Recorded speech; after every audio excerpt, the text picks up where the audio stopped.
The open window, Saki. "My aunt will be down presently, Mr. Nuttel," said a very self-possessed young lady of 15. "In the meantime, you must try and put up with me." Framton Nuttel endeavored to say the correct something which should duly flatter the niece of the moment, without unduly discounting the aunt that was to come. Privately, he doubted more than ever whether these formal visits on a succession of total strangers would do much towards helping the nerve cure which he was supposed to be undergoing. "I know how it will be," his sister had said when he was preparing to migrate to this rural retreat. "You will bury yourself down there and not speak to a living soul, and your nerves will be worse than ever from moping. I shall just give you letters of introduction to all the people I know there. Some of them, as far as I can remember, were quite nice." Framton wondered whether Mrs. Sappleton, the lady to whom he was presenting one of the letters of introduction, came into the nice division. "Do you know many of the people around here?" asked the niece when she judged that they had had sufficient silent communion. "Hardly a soul," said Framton. "My sister was staying here at the rectory, some 4 years ago, and she gave me letters of introduction to some of the people here." He made the last statement in a tone of distinct regret. "Then you know practically nothing about my aunt?" pursued the self-possessed young lady. "Only her name and address," admitted the caller. He was wondering whether Mrs. Sappleton was in the married or widowed state. An undefinable something about the room seemed to suggest masculine habitation. "Her great tragedy happened just 3 years ago," said the child. "That would be since your sister's time." "Her tragedy?" asked Framton. Somehow in this restful country spot, tragedies seemed out of place. "You may wonder why we keep that window wide open on an October afternoon," said the niece, indicating a large French window that opened onto a lawn. "It is quite warm for the time of the year," said Framton. "But has that window got anything to do with the tragedy?" Out through that window 3 years ago to a day, her husband and her 2 young brothers went off for their day's shooting. They never came back. In crossing the moor to their favorite snipe shooting ground, they were all 3 engulfed in a treacherous piece of bog. It had been that dreadful wet summer, and places that were safe in other years gave way suddenly without warning. Their bodies were never recovered. That was the dreadful part of it. Here the child's voice lost its self-possessed note and became falteringly human. "Poor aunt always thinks that they will come back someday, they and the little brown spaniel that was lost with them, and walk in at that window just as they used to do. That is why the window is kept open every evening till it is quite dusk. Poor dear aunt, she has often told me how they went out. Her husband with his white waterproof coat over his arm, and Ronnie, her youngest brother, singing Bertie, 'Why do you bound?' as he always did to tease her, because she said it got on her nerves.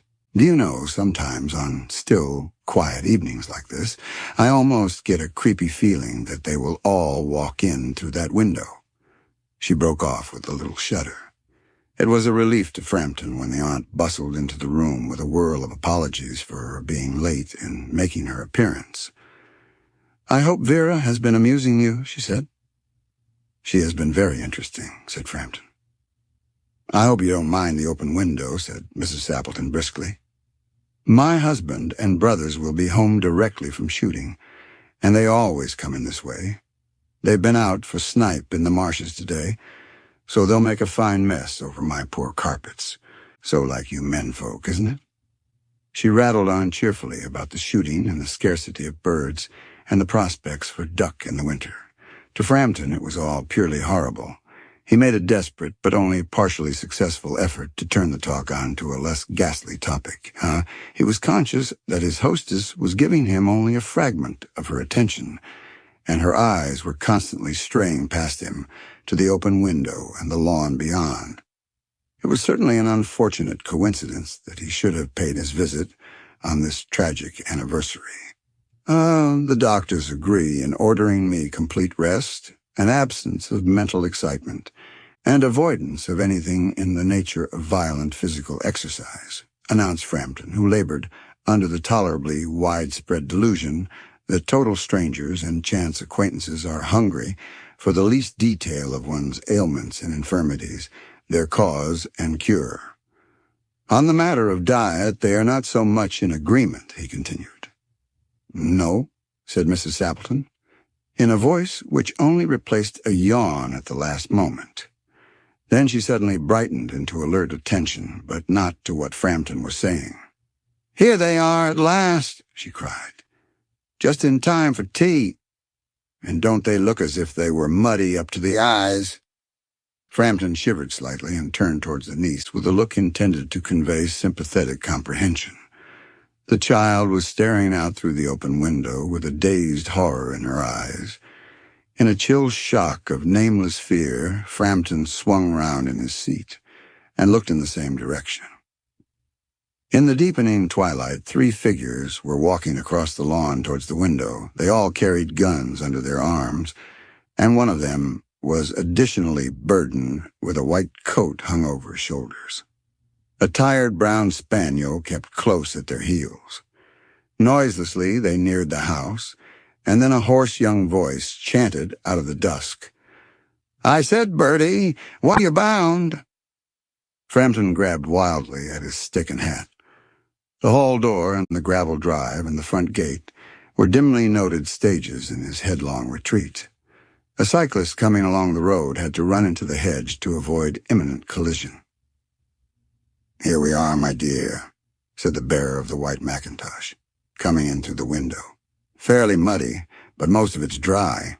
Who was that who bolted out as we came up?" "A most extraordinary man, a Mr. Nuttel," said Mrs. Sappleton. "Could only talk about his illnesses and dashed off without a word of goodbye or apology when you arrived. One would think he had seen a ghost."